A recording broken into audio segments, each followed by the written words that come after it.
ಜ್ಞಾನೇನ ಸದೃಶ್ಯಂ ಪವಿತ್ರಂ ಇಹ ವಿದ್ಯಂ.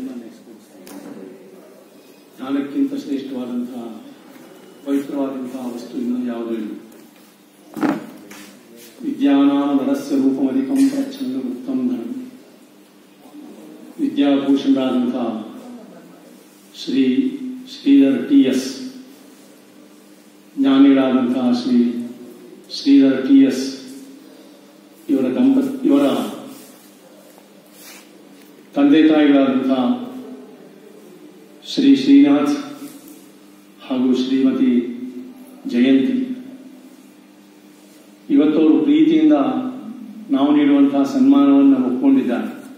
ನಾನು ಪ್ರಥಮವಾಗಿ ತಮ್ಮೆಲ್ಲರ ಪರವಾಗಿ ವೈಯಕ್ತಿಕವಾಗಿ ಹೃತ್ಪೂರ್ವಕವಾದಂತಹ ನಮಸ್ಕಾರವನ್ನು ಆ ತಂದೆ ತಾಯಿಗಳಿಗೆ ಸಲ್ಲಿಸ್ತಾ ಇದ್ದೇನೆ. ನಿಜವಾಗಿಯೂ ಒಂದು ಬೆಕ್ಕಸ ಬೆರಗಾಗುವಂತಹ ವಿಸ್ಮಯಗೊಳ್ಳುವಂತಹ ಒಂದು ಸನ್ನಿವೇಶ ಇದೆ. ನನ್ನಲ್ಲಿಯ ನ್ಯೂನತೆಯನ್ನ ಒಂದು ಸಾಧನೆಯನ್ನಾಗಿ ಮಾಡಿಕೊಂಡು ಒಂದು ಛಲದಿಂದ, ಒಂದು ಆತ್ಮವಿಶ್ವಾಸದಿಂದ, ಒಂದು ವಿಲ್ ಪವರ್ ಇದ್ದರೆ ಏನು ಮಾಡಬಹುದು ಅನ್ನೋದಕ್ಕೆ ಸಾಕ್ಷಿಯಾಗಿ ಇವತ್ತು ನಮ್ಮೆದುರಿಗಿದ್ದಾರೆ ಸನ್ಮಾನ್ಯ ಟಿ.ಎಸ್. ಶ್ರೀಧರ್. ನಾನು ಅದಕ್ಕಾಗಿ ಪ್ರಾರಂಭದಲ್ಲೇ ಹೇಳಿದೆ ವಿದ್ಯಾಭೂಷಣರು ಅಂತ ಹೇಳಿ. ಮನುಷ್ಯನಿಗೆ ರೂಪ ಅಲಂಕಾರ ಯಾವುದು ಅಂತ ಕೇಳಿದ್ರೆ ವಿದ್ಯೆ, ಜ್ಞಾನ. ಇವತ್ತು ಆ ಜ್ಞಾನವನ್ನು ಪಡೆಯಲಿಕ್ಕೆ ದೈಹಿಕವಾದಂತಹ ನ್ಯೂನತೆ ಏನೋ ಆಗಿರಬಹುದು, ಅವರಿಗೆ ಹುಟ್ಟಿನಿಂದ ಬಂದಿರಬಹುದು. ಆದರೆ ಅದನ್ನು ಮೆಟ್ಟು ನಿಂತವರು, ಒಂದು ರೀತಿಯಲ್ಲಿ ಸ್ವಯಂಭವ, ತಮ್ಮನ್ನು ತಾವು ನಿರ್ಮಿಸಿಕೊಂಡವರು. ಒಬ್ಬ ವ್ಯಕ್ತಿ ಏನು ಸಾಧಿಸಬಹುದು, ಒಂದು ನ್ಯೂನತೆಯನ್ನೇ ಸಾಧನೆಯನ್ನಾಗಿ ಮಾಡಿಕೊಂಡ್ರೆ ಹೇಗೆ ಆಗಬಹುದು ಅನ್ನೋದಕ್ಕೆ ಜೀವಂತ ಸಾಕ್ಷಿಯಾಗಿ ಇವತ್ತು ನಮ್ಮೆದುರಿಗೆ ಸನ್ಮಾನ್ಯ ಶ್ರೀಧರ್ ಅವರಿದ್ದಾರೆ. ಆ ಶ್ರೀಧರ್ ಅವರ ಹೆಸರೇ ಇರುವ ಬಹುಶಃ ವಿಶೇಷ ಅಂತ ಕಾಣುತ್ತೆ ನನಗೆ. ವಿಷ್ಣುವಿನ ಸಹಸ್ರನಾಮಗಳಲ್ಲಿ ಅದು ಒಂದು ಶ್ರೀಧರ. ಶ್ರೀನಾಥ್ನ ಇನ್ನೊಂದು ಹೆಸರು ವಿಷ್ಣುವಿನ ಹೆಸರು. ನಿಮಗೆ ಆಶ್ಚರ್ಯವಾಗಬಹುದು, ಜಯಂತಿ ಅನ್ನೋದು ಸಹ ವಿಷ್ಣುವಿನ ಸಹಸ್ರನಾಮ ಒಂದು. ಮೂರು ವಿಷ್ಣುವಿನ ಸಹಸ್ರನಾಮಗಳಲ್ಲಿ ಆ ಹೆಸರುಗಳು. ಏನು ಆಶ್ಚರ್ಯ!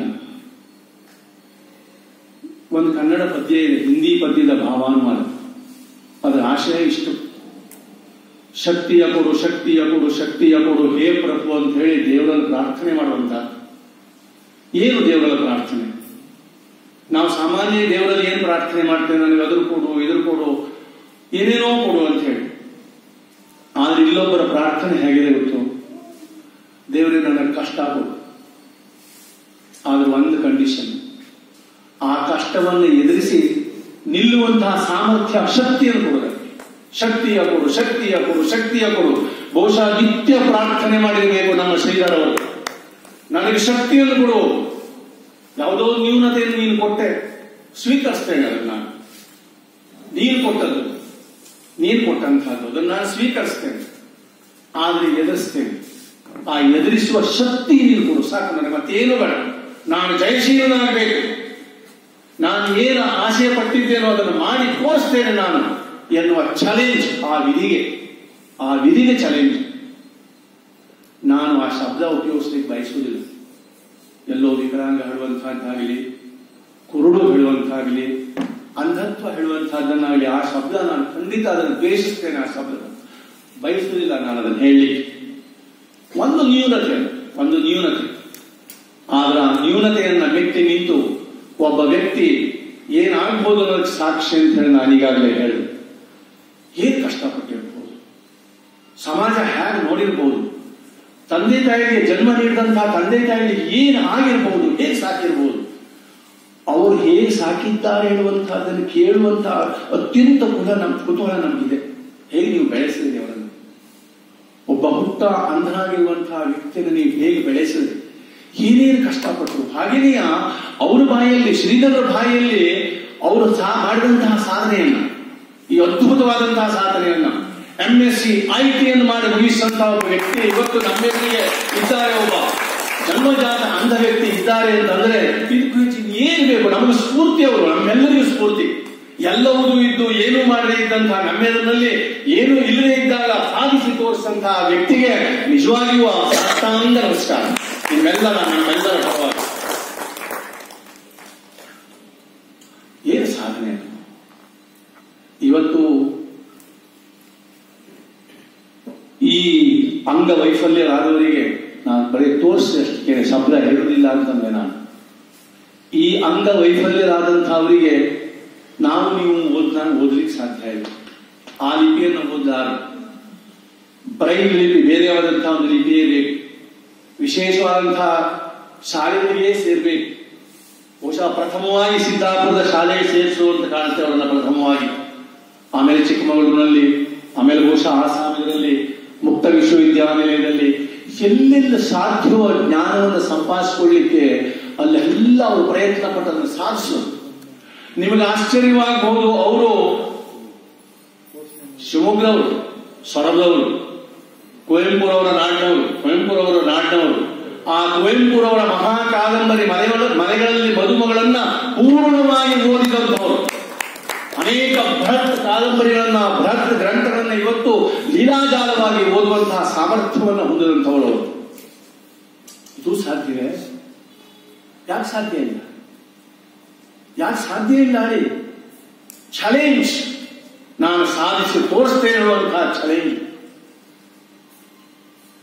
ಇವತ್ತು ಡಿಜಿಟಲ್ ಕಂಪ್ಯೂಟರ್ ಸೈನ್ಸ್ ನಲ್ಲಿ ಕಂಪ್ಯೂಟರ್ಗೆ ಸಂಬಂಧಪಟ್ಟು ನಾನಾ ಪ್ರಕಾರವಾದಂತಹ ಹೊಸ ಸಂಶೋಧನೆ ಕಂಡಿದ್ದಾರೆ.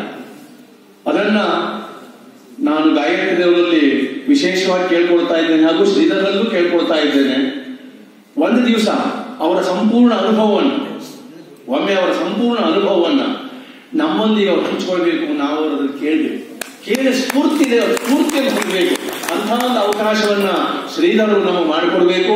ಹಾಗೆ ಗಾಯತ್ರಿಯವರು ಸಾಧ್ಯವಾದರೆ ಮುಂದಿನ ದಿವಸಗಳಲ್ಲಿ ಅವರನ್ನ ಮತ್ತೊಮ್ಮೆ ಇಲ್ಲಿಗೆ ಕರೆಸಿ, ಅವರ ತಂದೆ ತಾಯಿಗಳ ಸಾಮೀಪ್ಯದಲ್ಲೇ ಕರೆಯಿಸಿ ನಮಗಂತಹ ಒಂದು ಅವಕಾಶವನ್ನ ಮಾಡಿಕೊಡ್ಬೇಕು ಅಂತ ನಾನು ವಿನಮ್ರವಾಗಿ ಅವರಲ್ಲಿ ಪ್ರಾರ್ಥನೆ ಮಾಡಿಕೊಳ್ತೇನೆ. ಹಾಗೂ ಅವರಲ್ಲೂ ಅಷ್ಟೇ ವಿನಮ್ರನಾಗಿ ನಾನು ಕೇಳ್ಕೊಳ್ತೇನೆ. ನಿಮ್ಮ ಅನುಭವವನ್ನು ಕೇಳಬೇಕು. ನಾನು ಹೇಗೆ ಕಷ್ಟಪಟ್ರಿ, ಏನಾಯ್ತು, ಹೇಗಾಯ್ತು. ಯಾಕಂದ್ರೆ ಅವರು ಕೈಲಾಸವನ್ನ ಕಾಯಕ ಮಾಡ್ಕೊಂಡಾರಲ್ಲ. ನಮ್ಮಲ್ಲಿ ಅನೇಕ ಜನರಿಗೆ ಕೈಲಾಸವೇ ಕಾಯಕ, ಇವರಿಗೆ ಕಾಯಕವೇ ಕೈಲಾಸ. ಶ್ರಮದಲ್ಲಿ ದೇವರನ್ನು ಕಂಡವರು, ಶ್ರಮದಲ್ಲಿ, ಜ್ಞಾನದಲ್ಲಿ, ವಿದ್ಯೆಯಲ್ಲಿ ದೇವರನ್ನು ಕಂಡವರು. ಯದ್ಯದ್ ವಿಭೂತಿ ವತ್ಸತ್ತಂ ಶ್ರೀ ಮಧುರ್ಜಿತಮೇವ ಹಾಳಿ. ಎಲ್ಲಿ ಆಶ್ಚರ್ಯ ಕಾಣುತ್ತೆಯೋ, ಎಲ್ಲಿ ವಿಶೇಷ ಕಾಣುತ್ತೆಯೋ, ಎಲ್ಲಿ ಅದ್ಭುತ ಕಾಣ್ತದೆಯೋ ಅಲ್ಲೆಲ್ಲ ನಾನಿದ್ದೇನೆ ಅಂತ ಹೇಳಿ ಗೀತೆಯಲ್ಲಿ ಪರಮಾತ್ಮ ಹೇಳ್ತಾನೆ. ನಾನು ಇವತ್ತು ಅವರನ್ನು ಕಾಣ್ತಾ ಇದ್ದದ್ದು ಒಂದು ವಿಶೇಷತೆ ಅವರಲ್ಲಿ ಉಂಟುಗಳಾದ್ರೆ, ಒಂದು ವಿಶೇಷತೆ ಅವರಲ್ಲಿ ಇದೆ ಅಂತ ಆದ್ರೆ ಯದ್ಯದ್ ವಿಭೂತಿ ವತ್ಸತ್ವಂ ಶ್ರೀ ಮಧುರ್ಜಿತಮೇವ.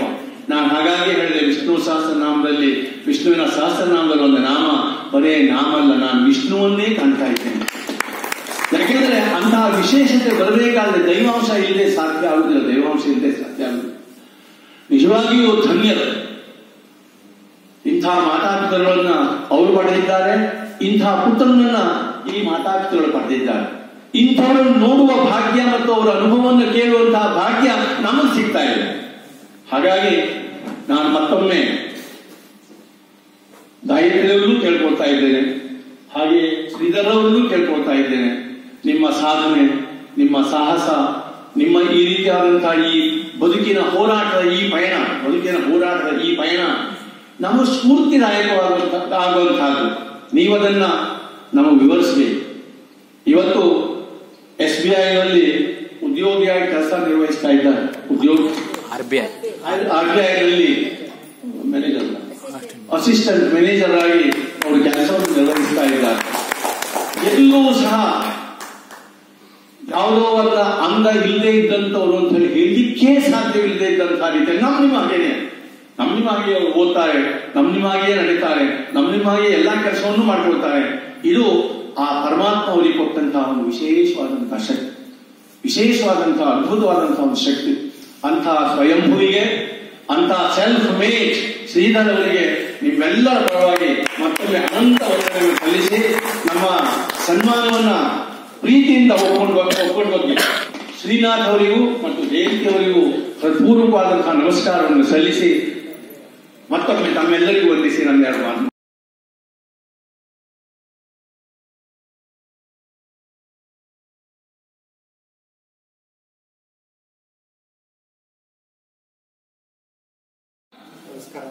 ನಾನು ತುಂಬಾ ದೊಡ್ಡ ದೊಡ್ಡ ಮಾತು ಹೇಳ್ಬಿಟ್ರು ಜಿ ವಿ ಹೆಗ್ಡೆ ಸರ್ ಅವ್ರ ನನ್ನ ಬಗ್ಗೆ. ಸರ್ ನೀವು ಆಶೀರ್ವಾದ ಮಾಡಬೇಕು ನನಗೆ. ನಂದು ಎಲ್ಲ ದೇವರ ಆಶೀರ್ವಾದ ಮತ್ತೆ ದೊಡ್ಡವರ ಆಶೀರ್ವಾದದಿಂದ ಇಲ್ಲಿ ಬಂದಿರೋದು. ನನ್ಗೆ ಗೊತ್ತಿಲ್ಲ, ನಾನು ತುಂಬಾ ಚಿಕ್ಕವನು, ನೀವು ಅಷ್ಟೆಲ್ಲ ದೊಡ್ಡ ದೊಡ್ಡ ಹೇಳ್ಬಿಟ್ಟು ನಾನು ತುಂಬಾ ಚಿಕ್ಕವನು. ನನ್ನ ಥಾಟ್ಸ್ ಅನ್ನ ಹೇಳಿ 2 ನಿಮಿಷದಲ್ಲಿ ಕ್ವಿಕ್ ಆಗಿ ಹೇಳಿ ಮತ್ತೆ ತಂದೆ ತಾಯಿ ಬಗ್ಗೆ ಹೇಳ್ತೀನಿ. ಏನಂತ ಹೇಳಿದ್ರೆ, ನನ್ಗೆ ಯಾವುದು ಗೊತ್ತಿಲ್ಲ. ನೀವು ಹೇಳಿದ ನಿಜ, ಕೊಡುವವನು ದೇವರೇ. ಯಾವುದನ್ನ ಯಾರಿಗೆ ಎಷ್ಟು ಯಾವಾಗ ಕೊಡಬೇಕು ಅನ್ನೋದು ಅವನ ತೀರ್ಮಾನ, ದೇವರ ತೀರ್ಮಾನ. ಸೊ ನಾನು ಯಾವಾಗ್ಲೂ ಅನ್ಕೊಂಡಿರೋದಷ್ಟೇ, God always gives you what you deserve. He may not give you what you desire, but definitely gives you what you deserve. ನಾನು ರಿಸರ್ವ್ ಬ್ಯಾಂಕ್ಗೆ ಫಸ್ಟ್ ಜಾಯಿನ್ ಆದ ತಕ್ಷಣ ನಮ್ಗೆ ಅಂದ್ರೆ ಹೊಸದಾಗಿ ಜಾಯಿನ್ ಆದವ್ರಿಗೆಲ್ಲ ಅಂದ್ರೆ ಅದೊಂದು ಪರಿಪಾಠ ಇತ್ತು, ಮ್ಯಾಗಝೈನ್ ಮಾಡ್ತಿದ್ರು. ಆ ಮ್ಯಾಗಝೈನ್ ಅಲ್ಲಿ ನಾನು ಒಂದು ಚಿಕ್ಕದಾಗಿ ಒಂದು ಆರ್ಟಿಕಲ್ ಬರೆದಿದ್ದೆ. Life is unfair to none ಅಂತ. ಯಾರಿಗೂ ಜೀವನ ಅನ್ಫೇರ್ ಆಗಿರೋದಿಲ್ಲ. ಅದೇನಾದ್ರೂ ಅನ್ಫೇರ್ ಆಗಿದೆ ಅಂತ ನಾವು ಅನ್ಕೊಂಡ್ರೆ ಅದು ನಮ್ಮ ನಮ್ಮ ಅಜ್ಞಾನ ಇರಬಹುದು, ಅಥವಾ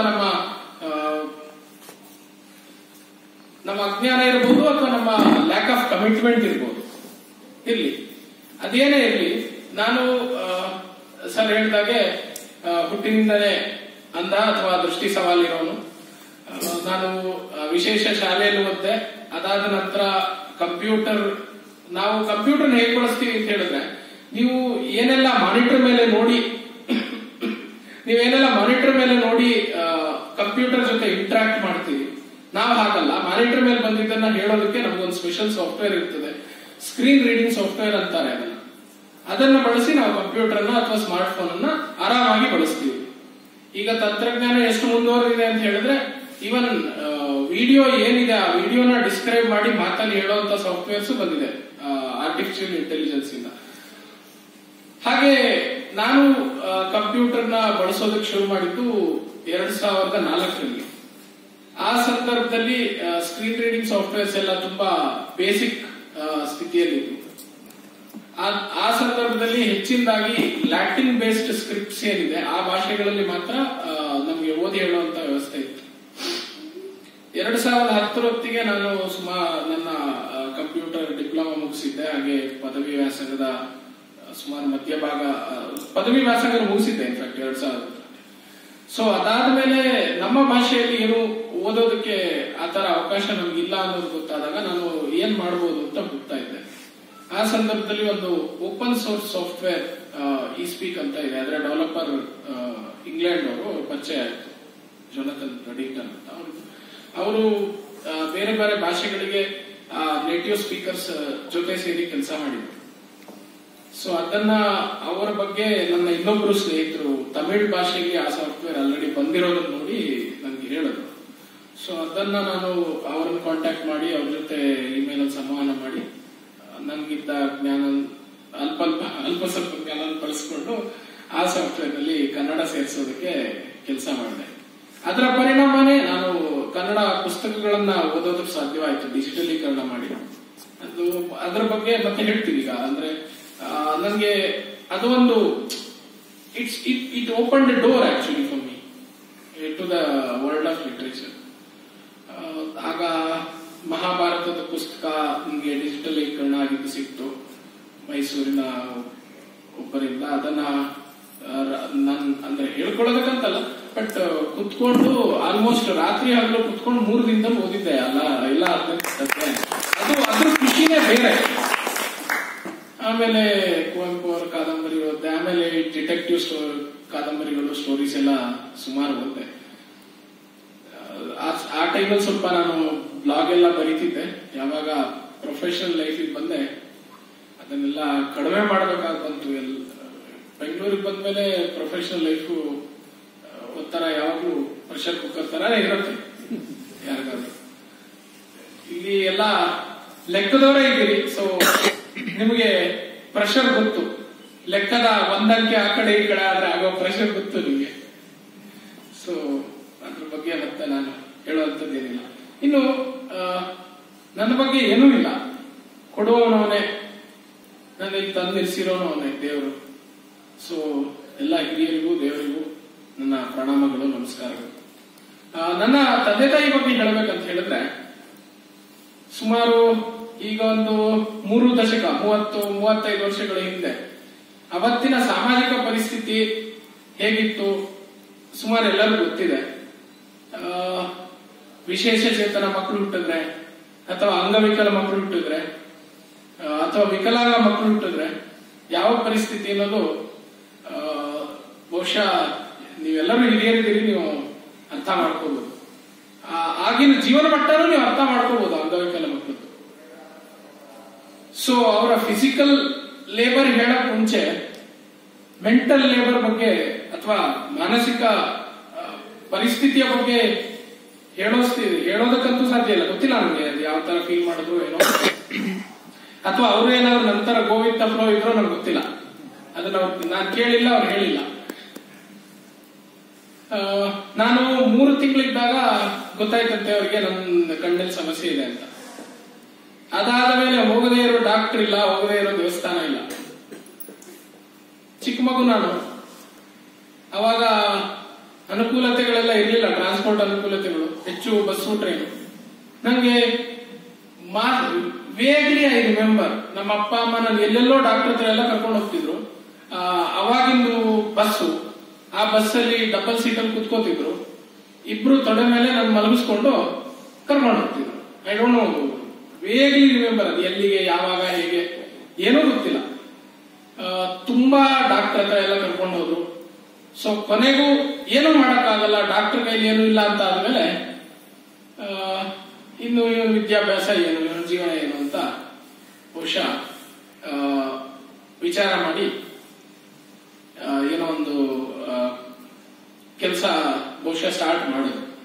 ಇದಕ್ಕೆ ಇನ್ನೊಂದು ಹೇಳಬೇಕಂತ ಹೇಳಿದ್ರೆ, ನಮ್ಮ ಅಪ್ಪ ಅಮ್ಮನ ಜೊತೆ ನನ್ನ ಕುಟುಂಬದಲ್ಲಿ ನಮ್ಮ ಅಪ್ಪನಪ್ಪ ಆಗಲಿ, ಅಂದ್ರೆ ನಮ್ಮ ಅಪ್ಪನ ಕಡೆ ಫ್ಯಾಮಿಲಿ ಆಗಲಿ, ಅಮ್ಮನ ಕಡೆ ಫ್ಯಾಮಿಲಿ ಆಗಲಿ, ಅಮ್ಮನ ಕಡೆ ಫ್ಯಾಮಿಲಿಯಲ್ಲಿ ನನ್ನ ಮಾವಂದ್ರಾಗ್ಲಿ, ಎಲ್ಲರೂ ಜೊತೆಗೆ ನಿಂತ್ಕೊಂಡ್ರು. ಎಲ್ಲರೂ ಸಹಾಯ ಮಾಡಿದ್ದಾರೆ ನನಗೆ. ನಮ್ಮ ಅಪ್ಪ ಅಮ್ಮನಿಗೆ ಸಹಾಯ ಮಾಡಿದ್ದಾರೆ. ನನಗೆ ಅನ್ನೋಕ್ಕಿಂತ ನಮ್ಮ ಅಪ್ಪ ಅಮ್ಮನಿಗೆ ಅನ್ನೋದು ಆಪ್ಟ್ ವರ್ಡ್. ಯಾಕೆಂದ್ರೆ ಆ ಪರಿಸ್ಥಿತಿಯಲ್ಲಿ ಅವ್ರಿಗೆ ಸಹಾಯ ಮಾಡಿದ್ದಾರೆ. ಇದು ಹೇಗ್ ಸಾಧ್ಯ ಅಂತ ಹೇಳಿದ್ರೆ, ನಾನು ಹೇಳೋದಿಷ್ಟ, ಒಂದು ಅಪ್ಪ ಅಮ್ಮ, ಯಾವುದೇ ಅಪ್ಪ ಅಮ್ಮ ಆಗಲಿ, ತನ್ನ ಮಗುವನ್ನ ಆ ಮಗು ಹೇಗಿದೆಯೋ ಹಾಗೆ ಒಪ್ಪಿಕೊಂಡ್ರೆ ಸುತ್ತ ಇರೋರೆಲ್ಲರೂ ಆ ಮಗುನ ಒಪ್ಕೋತಾರೆ. ಒಂದು ವೇಳೆ ಅಪ್ಪ ಅಮ್ಮ ಏನಾದ್ರೂ ತಾತ್ಸಾರ ಮಾಡಿದ್ರೆ ಮಗುವನ್ನ, ಯಾವ ಸುತ್ತ ಇರೋರು ಯಾರೋ ಆ ಮಗುನ ಒಪ್ಕೊಳ್ಳೋದೇ ಇಲ್ಲ. ಬಹುಶಃ ನನ್ನ ಅಪ್ಪ ಅಮ್ಮ ನಾನು ಇರೋ ಹಾಗೆ ಒಪ್ಕೊಂಡು ಬೆಳೆಸ್ತಾ ಇದ್ರೆ ನಾನು ಇವತ್ತು ಇಲ್ಲಿ ಇರ್ತಿರ್ಲಿಲ್ಲ. ಆಮೇಲೆ ನಮ್ಮ ಅಪ್ಪ ಯಾರೋ ಸ್ನೇಹಿತರಿಂದ ಸಿದ್ದಾಪುರದಲ್ಲಿ ಜಾಸ್ತಿ ಸಮಯ ತಗೋತಾ ಇದ್ದ. ಯಾವಾಗ ನನ್ನ ವಿದ್ಯಾಭ್ಯಾಸದ ತೀರ್ಮಾನ ಆಯ್ತು, ಆಮೇಲೆ ಸಿದ್ದಾಪುರ ಶಾಲೆ ನಮ್ಮ ಅಪ್ಪನ ಸ್ನೇಹಿತರಿಂದ ಗೊತ್ತಾಯ್ತು, ಅಲ್ಲಿಗೆ ನಾನು ಕರ್ಕೊಂಡು ಹೋಗ್ತಾ ಇದ್ರು. ಒಂದಷ್ಟು ದಿನ ನಮ್ಮ ಅಪ್ಪ ದಿನ ಬೆಳಿಗ್ಗೆ ನಾನು ಕರ್ಕೊಂಡು ಹೋಗಿ ಮಧ್ಯಾಹ್ನದವರೆಗೂ ಸಾಯಂಕಾಲದವರೆಗೂ ಅಲ್ಲಿದ್ದು ನನ್ನ ಹಾಸ್ಟೆಲ್ ಅಲ್ಲಿ ಬಿಡ್ತಿರ್ಲಿಲ್ಲ. ಈ ವಿಷಯ ಮನೆಗೆ ಕರ್ಕೊಂಡು ಬರ್ತಿದ್ರು. ನಂಗೆ ಗೊತ್ತಿಲ್ಲ ಅವ್ರು ಎಷ್ಟು ದಿನ ಮಧ್ಯಾಹ್ನ ಊಟ ಮಾಡಿದಾರೋ ಬಿಟ್ಟಿದಾರೋ ಅಂತ. ಈಗಾದ್ರೆ ಕೇಳಬಹುದಿತ್ತು, ಅವ್ರು ನಂಗೆ ಕೇಳೋ ಬಗ್ಗೆನೂ ಇರ್ಲಿಲ್ಲ. I don't know, I was too young to think up all those things. ಆಮೇಲೆ ಸ್ವಲ್ಪ ದಿನಗಳ ಕಾಲ ಏನ್ ಮಾಡಿದ್ರು ಅಂತ ಹೇಳಿದ್ರೆ, ನಮ್ಮಪ್ಪ ನನ್ನ ಶಾಲೆಗೆ ಬಿಟ್ಟು ಬಂದು ಆಮೇಲೆ ಮನೆಗೆ ಬರ್ತಿದ್ರು ವಾಪಸ್ 20 ಕಿಲೋಮೀಟರ್. ಮತ್ತೆ ಸಾಯಂಕಾಲ ಬಂದು ನಾನು ಕರ್ಕೊಂಡು ಬರ್ತಿದ್ರು ಸ್ವಲ್ಪ ದಿನ. ಅದಾದ್ಮೇಲೆ ಸ್ವಲ್ಪ ದಿನ ನನ್ನ ಹಾಸ್ಟೆಲ್ ಅಲ್ಲಿ ಬಿಟ್ಟು ಅವರು ನಮ್ಮ ಅಪ್ಪನೇ ನನ್ನ ಜೊತೆ ಬಂದು ಇರ್ತಾ ಇದ್ರು. ಅದಾಗ ಕೆಲವು ದಿನದಲ್ಲಿ ಅವ್ರು ಏನ್ ಸ್ಟ್ರಾಟಜಿ ಮಾಡಿದ್ರು ಅಂದ್ರೆ, ಅವ್ರು ಬಂದು ಇರ್ತಾ ಇದ್ರು, ಆದ್ರೆ ಅವ್ರು ಬಂದಿದ್ದಾರೆ ಅಂತ ನನ್ಗೆ ಗೊತ್ತಾಗ್ತಿರ್ಲಿಲ್ಲ. ಆಮೇಲೆ ಸ್ವಲ್ಪ ದಿನ ನನಗೂ ಕ್ಯೂ ಸಿಕ್ತು, ಅಥವಾ ಸೆಕೆಂಡ್ ಅಲ್ಲಿ ನಾನು ತುಂಬಾ ಹೆಂಗಿದ್ದೆ ಅದನ್ನೆಲ್ಲ ಅರ್ಥ ಮಾಡ್ಕೊಳ್ಳೋಷ್ಟು, ಪ್ರಶ್ನೆ ಮಾಡೋಷ್ಟು. ಬಟ್ ತುಂಬಾ ಕಷ್ಟಪಟ್ಟಿದ್ದಾರೆ. ಆಮೇಲೆ ವಿದ್ಯಾಭ್ಯಾಸಕ್ಕೆ ಯಾವಾಗಲೂ ಅಷ್ಟೇ, ಅಪ್ಪ ನನ್ಗೆ ಓದಬೇಕು ಇದೆ ಅಂತ ಹೇಳಿದಾಗ ಅವರು ನನ್ನ ಎಲ್ಲಿ ಅಲ್ಲಿಗೆ ಹೋಗಿ ಅಲ್ಲಿ ವಿಚಾರಿಸ್ಕೊಂಡು ಅಲ್ಲಿ ಹಾಸ್ಟೆಲ್ ಎಲ್ಲಾ ಸೌಲಭ್ಯಗಳು ನೋಡ್ಕೊಂಡು ಈ ರೆಡ್ಡಿ ಮಾಡೋದು ಅಂತಾರಲ್ಲ, ಹೋಗಿ ಸೈಟ್ ಸರ್ವೆ ಮಾಡ್ಕೊಂಡು ಬಂದು ಆಮೇಲೆ ನಾನು ಕಳಿಸ್ತಾ ಇದ್ದೆ. ಸೊ ಅಷ್ಟು ಕಾಳಜಿಯಿಂದ. ಹಾಗೆ ಚಿಕ್ಕಮಗಳೂರಿಗೆ ಹೋದೆ, ನಂತರದಲ್ಲಿ ಮೈಸೂರಿಗೆ ಹೋದೆ, ಅಲ್ಲೆಲ್ಲ ಬರ್ತಿದ್ರು. ಎಲ್ಲಾ ಕಡೆನೂ ನನ್ನ ಹೆಚ್ಚು ಕಡಿಮೆ 10th ಸ್ಟ್ಯಾಂಡರ್ಡ್ ಮುಗಿಯೋವರೆಗೂ ಯಾವಾಗ್ಲೂ ಒಬ್ಬನಿಗೆ ಓಡಾಡೋದಕ್ಕೆ ಬಿಟ್ಟೇ ಇಲ್ಲ, ಮನೆಗೆ, ಹಾಸ್ಟೆಲ್ಗೆ ಅಥವಾ ಸ್ಕೂಲ್. ಕಾಲೇಜ್ ಹೋದ್ಮೇಲೂ ಸ್ವಲ್ಪ ಸ್ವಲ್ಪ ಅವಕಾಶ ಕೊಟ್ಟರು. ಅಂದ್ರೆ ಅಷ್ಟು ಕೇರಿಂಗ್ ಆಗಿ ನನ್ನ ನೋಡ್ಕೊಂಡಿದ್ದಾರೆ. ಸೊ ಅವರ ಸುಖ ಸಂತೋಷಗಳಿಗಿಂತ ನನ್ನನ್ನು ಕೇರ್ ಮಾಡೋದು ಪ್ರಯಾರಿಟಿ ಕೊಟ್ಟು ಮಾಡಿದ್ದಾರೆ. ಇದು ಸಾಹಸ. ಅಫ್ಕೋರ್ಸ್ ಎಲ್ಲಾ ಅಪ್ಪ ಅಮ್ಮಂದು ಮಕ್ಕಳನ್ನ ಸಾಕೋದು ಸಾಹಸನೇ. ಎಲ್ಲಾ ಮಕ್ಕಳಿಗೂ ಅಪ್ಪ ಅಮ್ಮ ಹೀರೋನ್. ಇನ್ಸ್ಪಿರೇಷನ್ ಯಾರು ಅಂತ ಹೇಳಿದ್ರೆ ನಮ್ಮ ಪ್ರತಿಯೊಬ್ಬರಿಗೂ ಆಗ್ಬೇಕಾದ ಅಪ್ಪ ಅಮ್ಮನೇ. ನನ್ನ ದೃಷ್ಟಿಯಲ್ಲಿ ಬಹುಶಃ ಅವರು ಸ್ವಲ್ಪ ಜಾಸ್ತಿನೇ ಸಾಹಸ ಮಾಡಿದ್ದಾರೆ. ಅದು ಇಷ್ಟು ನಾನು ಹೇಳಿದ್ದು ನನಗೆ ಗಮನಕ್ಕೆ ಬಂದಿದ್ದು ಮತ್ತೆ ಫಿಸಿಕಲ್ ವಿಚಾರ. ಇನ್ನು ಮಾನಸಿಕವಾಗಿ ಅವ್ರಿಗೆ ಏನಾಗಿರ್ಬೋದು ನನ್ಗೆ ಖಂಡಿತ ಗೊತ್ತಿಲ್ಲ. ಯಾಕೆ ಆದ್ರೆ ನಾನು ಚಿಕ್ಕವನಿದ್ದಾಗ ಶಾಲೆಗೆ ಹೋಗುವಾಗ ನೋಡಿದ್ದೀನಿ, ನಮ್ಮಪ್ಪ ಹೇಳಿದ್ದನ್ನ. ಅವನಿಗೆ ನಾನು ವಿದ್ಯಾಭ್ಯಾಸ ಕೊಡಿಸ್ತಿರೋದು ಯಾಕೆ ಅಂದ್ರೆ ಅವನ ಬದುಕಿಗೋಸ್ಕರ ಅಲ್ಲ, ಅವನ ಬದುಕಿಗೋಸ್ಕರ ನಾನು ಏನಾದ್ರೂ ಮಾಡ್ತೀನಿ, ಅವನಿಗೆ ಓದೋದಕ್ಕೆ ಸಾಧ್ಯವಾಗಲಿ, ಟೈಮ್ ಪಾಸ್ ಆಗಲಿ ಅಂತ. ಸೊ ಅವನೇನಾದ್ರೂ ಫ್ರೀ ಸರ್ವಿಸ್ ಮಾಡಿದ್ರು ನಾನು ಮಾಡಿಸ್ತೀನಿ ಅಂತ ಹೇಳ್ತಿದ್ರು. ಬಟ್ ಗೊತ್ತಿಲ್ಲ, ಫೇಟ್, ಡೆಸ್ಟಿನಿ, ಗಾಡ್ ಇವತ್ತು ನನ್ನ ಇಲ್ಲಿ ಕರ್ಕೊಂಡು ಬಂದು ನಿಲ್ಸಿದೆ. ಸೊ ಓದ್ ಮುಗಿದ್ಮೇಲೆ ಒಂದು ಮೆಡಿಕಲ್ ಟ್ರಾನ್ಸ್ಕ್ರಿಪ್ಷನ್ ಕಂಪ್ನಿಯಲ್ಲಿ ಕೆಲಸ ಮಾಡಿದೆ. ಅವಾಗ್ಲೂ ಅಷ್ಟೇ ರೆಗ್ಯುಲರ್ಲಿ ಅಪ್ಪ ಅಮ್ಮ ಬರ್ತಿದ್ರು. ಮೈಸೂರಲ್ಲಿ ಒಂದಷ್ಟು ದಿನ ಇದ್ದಾಗಲೂ ಅಲ್ಲಿ ಮನೇಲಿ ನನ್ನ ಜೊತೆ ಇದ್ರು. ಆಮೇಲೆ ಬೆಂಗಳೂರಿಗೆ ಬಂದೆ. ಬೆಂಗಳೂರಿಗೆ ಬಂದ್ಮೇಲೆ ನನ್ನ ಜೊತೆನೆ ಇದ್ರು. ಸೊ ಅವರ ಜೀವನನ ನನಗೋಸ್ಕರ ಡೆಡಿಕೇಟ್ ಮಾಡೋದು, ಅವರ ಜೀವನ ನನಗಾಗಿ ಬದುಕಿದ್ರು. ಸೊ ಹೇಳ್ತಾರಲ್ಲ, ಒಂದಷ್ಟು ಋಣಗಳು ಬರ್ತವೆ ಜೀವನದಲ್ಲಿ ಅಂತ. ಅದರಲ್ಲಿ ಪಿತೃಋಣ, ಮಾತೃಋಣ ಎಲ್ಲ ಬಹಳ ದೊಡ್ಡದು. ಪಿತೃದೇವೋಭವ, ಮಾತೃದೇವೋಭವ, ಪಿತೃದೇವೋಭವ ಅಂತ ಹೇಳ್ತಾರೆ.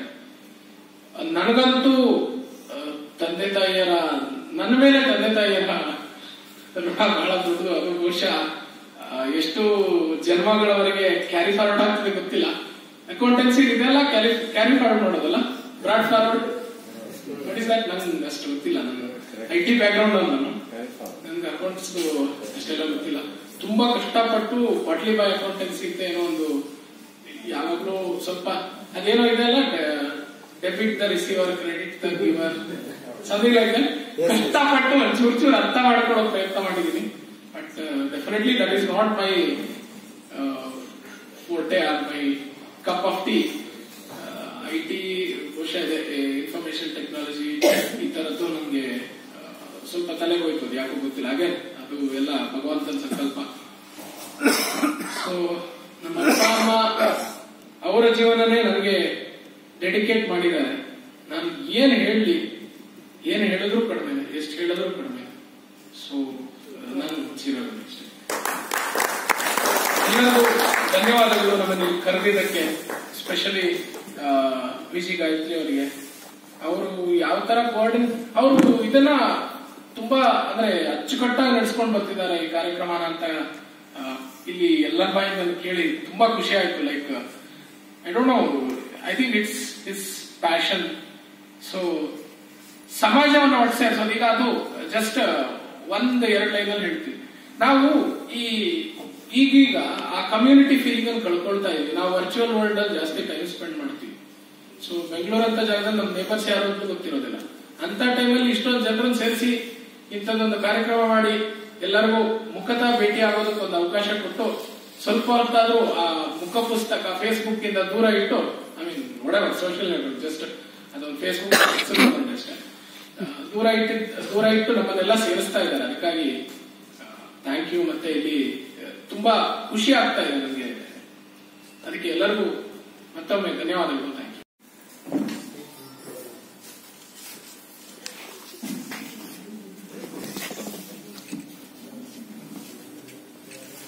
ಒಂದು ನಿಮಿಷ ಚಲೋ ಒಂದು ಫೋಟೋ ಕಳಿಸ್ಬಿಡಿ. ನಮ್ಮ ಮನೆಯೊಳಗೆ ಪ್ರೂಫ್ ತೋರಿಸಿ.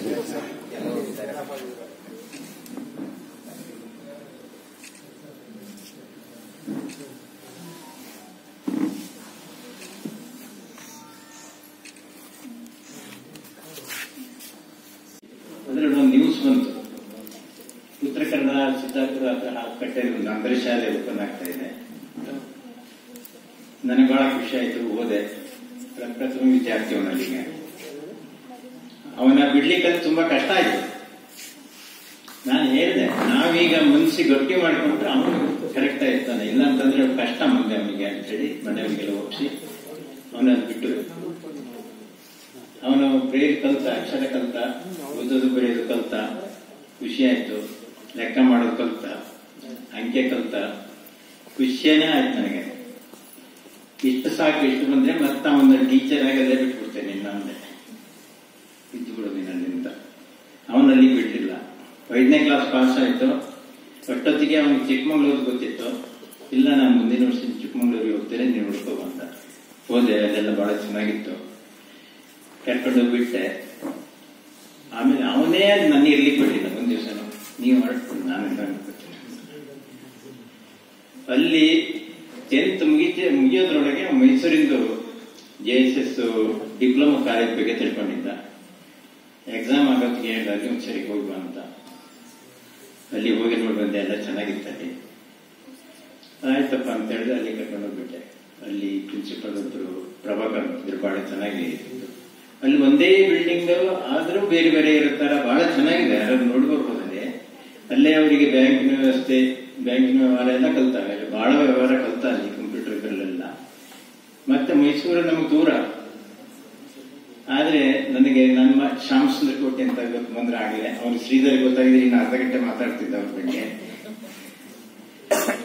ಅವರು ಅವನಿಗೆ ಗಾಡ್ ಫಾದರ್ ಅಂತ್ಕೊಂಡ್ರು. ಅವನು ಮಗ ಬಂದಿದ್ದಾರೆ, ಸೊಸೆ ಬಂದಿದ್ದಾರೆ.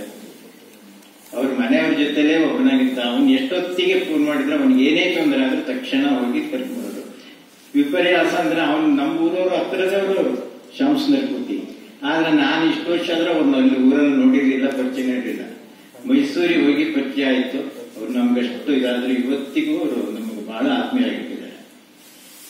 ಅವ್ರು ಮೈಸೂರು ಮುಗಿಯವರೆಗೂ ನಮ್ಗೆ ಬಹಳ ಚೆನ್ನಾಗಿ ನೋಡ್ಕೊಂಡ್ರು. ಅವನಿಗೆ ಶ್ರೀಧರ ಅದೇ ನೆನಪಿದ್ದರು. ಆಮೇಲೆ ಅವನು ಫಸ್ಟ್ ಚಿಕ್ಕಮಗಳೂರಿಗೆ ಚಿಕ್ಕಮಗಳೂರಿಗೆ ಬಂದ. ಮೈಸೂರಿಗೆ ಬರ್ಬೇಕಂತ ಮೈಸೂರಿಗೆ ನಾನು ಮೊದಲನೇ ಒಂದು ಬ್ರೈಲ್ ಕಲ್ಸೋದು ಮಾತ್ರ ನನ್ನ. ಉಳಿದಷ್ಟು ಅವನದೇ ಆಯ್ಕೆ, ಅವನದೇ.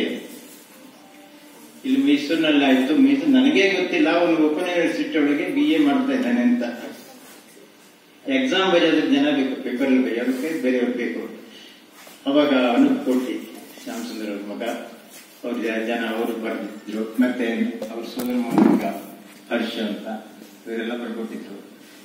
ಒಬ್ರು ಅವನು ಕೈ ಬಿಡ್ಲಿಲ್ಲ. ಅವನಿಗೆ ಒಂದಂತಂದ್ರೆ ಮೊದಲು ಪರಿಚಯ ಆದವರೇ ಸುಮ್ಮನೆ ನೋಡ್ತಾರೆ, ದೂರ ಕೂತ್ಕೋತಾರೆ.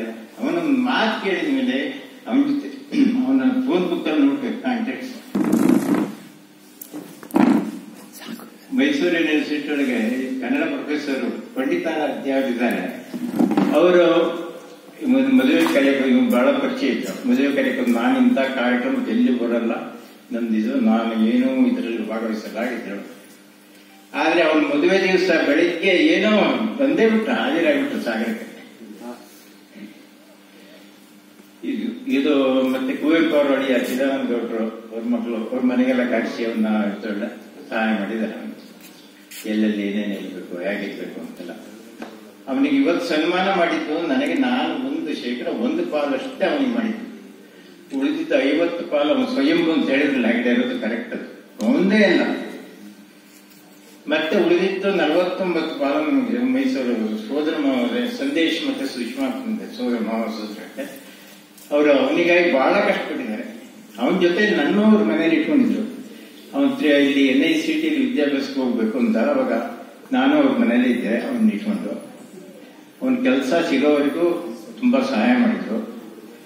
ಇನ್ನೊಬ್ಬರು ಸೋದರ ಮಾವ ಸುಬ್ರಹ್ಮಣ್ಯ ಅಂತ, ಅವನಿಗೆ ಎಷ್ಟೊತ್ತಿಗೂ ಹೋಗಿ ಕೆಲಸ ಮಾಡಿಬಿಡೋರು. ಆಯ್ತಾ, ಇದರಲ್ಲಿ ಒಂದು ಪಾಲು ಮಾತ್ರ ನನಗೆ 50 ಭಾಗ ಶ್ರೀಧರ್ಗೆ ಅದು ಸನ್ಮಾನ. ಈಗ 49 ಭಾಗ ಹಿಂದ್ಗಡೆ ಕೂತ್ಕೊಂಡಿದ್ದಾರೆ ಅವ್ರಿಗೆ.